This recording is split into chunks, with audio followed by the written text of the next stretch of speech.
Vizcaya Frontoia ha cumplido su primer ejercicio con gran éxito tanto de programación como de asistencia. El 5 de marzo de 2011 se inauguraba el frontón Vizcaya Frontoia y el 19 de marzo esta infraestructura deportiva acogía su primer partido. La expectativa inicial se ha superado en cuanto a asistencia de público y a la cantidad y calidad de los festivales que se han celebrado durante el primer año.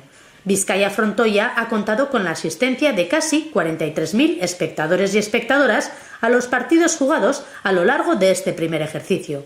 A esta cifra hay que sumar el número de deportistas de las federaciones vizcaínas a las que se cede el uso de la instalación durante 24 horas a la semana, así como a las personas aficionadas a la pelota que han alquilado la cancha. Respecto a la agenda programada, destacar que se han celebrado 20 festivales de mano y 33 de pala.